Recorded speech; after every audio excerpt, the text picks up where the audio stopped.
He was thanking the American people for their support, understands it's significant, and we talked about keeping everyone together in terms of Europe, the European Union, and others in the effort to stop Putin's brutality. But before I head out to the West Coast, I want to quickly update the American people on the latest steps we're taking to support the people of Ukraine and to hold Putin accountable for his brutal and bloody war. Russian forces have retreated from Kyiv, leaving behind them a horrifying evidence, and you've seen it, you reported it, your folks. And by the way, I don't say this often, but I think we should give enormous credit to the folks with your agencies that are on the ground in Ukraine, in these spots, and they're really, I've spoken to several of them, we owe them. But uncovering these evidences of their atrocities and war crimes against Ukrainian people is so clear to the whole world now. Now they've launched and refocused their campaign to seize new territory in eastern Ukraine. And we're in a critical window now of time where they're going to set the stage for the next phase of this war. And the United States and our allies and partners are moving as fast as possible to continue to provide Ukraine the forces that they need, the weapons they need, the equipment they need, their forces need to defend their nation. Last week, I signed an $800 million package of security assistance to Ukraine that included new capabilities like artillery systems and armored personnel carriers, equipment that is responsive to Ukraine's needs and tailored to support the intensified fighting in the Donbas region, which is a different war than in other places because both topographically it's different. It's flat, it's not in the mountains, and it requires different kinds of weapons to be more effective. Today, I'm announcing another $800 million to further augment Ukraine's ability to fight in the east, in the Donbas region. This package includes heavy artillery weapons, dozens of howitzers, and 144,000 rounds of ammunition to go with those howitzers. It also includes more tactical drones. In the past 2 months, we've moved weapons and equipment to Ukraine at record speed. We've sent thousands of anti-armor and anti-missile helicopters, drones, grenade launchers, machine guns, rifles, radar systems. More than 50 million rounds of ammunition had already been sent. The United States alone has provided 10 anti-armor systems for every 1 Russian tank that's in Ukraine, a 10-to-1 ratio. We're sharing and will continue to share significant timely intelligence with Ukraine to help defend them against Russian aggression. And on top of this, these direct contributions from the United States, we're the outfit facilitating the significant flow of weapons and systems to Ukraine from other allies and partners around the world, like the S-300 long-range anti-aircraft systems that Slovakia recently transferred to Ukraine. We are getting them in there. We won't always be able to advertise everything that our partners are doing to support Ukraine and its fight for freedom, but to modernize Teddy Roosevelt's famous advice, sometimes we will speak softly and carry a large javelin, because we're sending a lot of those in as well. But we're not sitting on the funding that Congress has provided for Ukraine. We're sending it directly to the front lines of freedom, to the fearless and skilled Ukrainian fighters who are standing in the breach. You got to admit, must be amazed at the courage of this country, the resolve that they're showing, not just their military, but the average citizen, men and women, young men, young women as well. It's, the sustained and coordinated support of the international community, led and facilitated by the United States, is a significant reason why Ukraine is able to stop Russia from taking over their country thus far. Every American taxpayer, every member of our armed forces can be proud of the fact that our country's generosity and the skill and service of our military helped arm and repel Russia's aggression in Ukraine, to beat back Putin's savagery that tried to seize Ukraine's capital and wipe out Ukraine's government. The Battle of Kyiv was a historic victory for the Ukrainians. It was a victory for freedom, won by the Ukrainian people with unprecedented assistance by the United States and our allies and our partners. Now we have to accelerate that assistance package to help prepare Ukraine for Russia's offensive that's going to be more limited in terms of geography, but not in terms of brutality.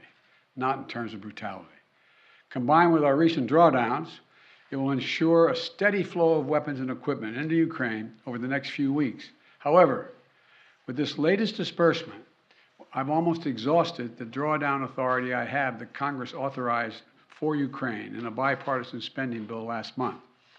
In order to sustain Ukraine for the duration of this fight, next week I'm going to have to be sending to Congress a supplemental budget request to keep weapons and ammunition flowing without interruption to the brave Ukrainian fighters and continue to deliver economic assistance to the Ukrainian people. My hope is, and my expectation is, Congress would move and act quickly. And I want to thank the Congress, Democrats and Republicans, for their support for the people of Ukraine. Our unity at home, our unity with our allies and partners, and our unity with the Ukrainian people is sending an unmistakable message to Putin. He will never succeed in dominating and occupying all of Ukraine. That will not happen. In addition to bolstering Ukraine's resistance on the battlefield, we're also demonstrating our support for the people of Ukraine. Today, the United States is announcing that we intend to provide an additional $500 million in direct economic assistance to the Ukrainian government. This brings our total economic support for Ukraine to $1 billion in the past 2 months. This is money the government can help use to stabilize their economy, to support communities that have been devastated by the Russian onslaught, and pay the brave workers that continue to provide essential services to the people of Ukraine. You know, these past weeks have seen a terrible human cost of Putin's ambition for conquest and control. Approximately two-thirds of all Ukrainian children have been displaced from their home. More than 5 million Ukrainians have fled their country. It's an absolute outrage. The idea this is happening, approaching the second quarter of the 21st century, is just,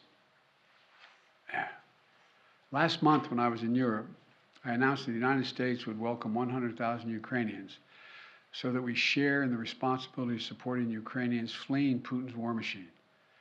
We've already welcomed tens of thousands of Ukrainians to the United States, and today I'm announcing a program, Unite for Ukraine, a new program to enable Ukrainians seeking refuge to come directly from Europe to the United States. This new humanitarian parole program will complement the existing legal pathways available to Ukrainians, including immigrant visas and refugee processing. It will provide an expedient channel for secure legal migration from Europe to the United States for Ukrainians who have a U.S. sponsor, such as a family or an NGO. This program will be fast, it will be streamlined, and will ensure the United States honors its commitment to go to the people of Ukraine and need not go through our southern border. We're also continuing to ratchet up the pressure on Putin and further isolate Russia on the world stage. Yesterday, the Treasury Department rolled out additional measures to crack down on the entities and individuals attempting to evade our unprecedented sanctions, not just ours, but throughout the West. Today, I'm announcing that the United States will ban Russian-affiliated ships from our ports, as they did in Europe. That means no ship that sails under the Russian flag or that is owned or operated by a Russian interest will be allowed to dock in the United States port or access our shores. None. This is yet another critical step we're taking in concert with our partners in the European Union, the United Kingdom, Canada, and further to deny Russia the benefits of international economic system that they so enjoyed in the past. We don't know how long this war will last, but as we approach the 2-month mark, here's what we do know. Putin has failed to achieve his grand ambitions on the battlefield. After weeks of shelling Kyiv, Kyiv still stands. President Zelensky and his democratically elected government still remain in power. And the Ukrainian armed forces, joined by many brave Ukrainian civilians, have thwarted Russia's conquest of their country. They've been bolstered from day one by an unstinting supply of weapons, ammunition, armor, intelligence from the nations of the free world, led by us, the United States. As Russia continues to grind out the military advances and the brutalities against Ukraine, Putin is banking on us losing interest. That's been my view. You heard me say this from the beginning. He was counting on NATO, European Union, our allies in Asia, cracking, moving away.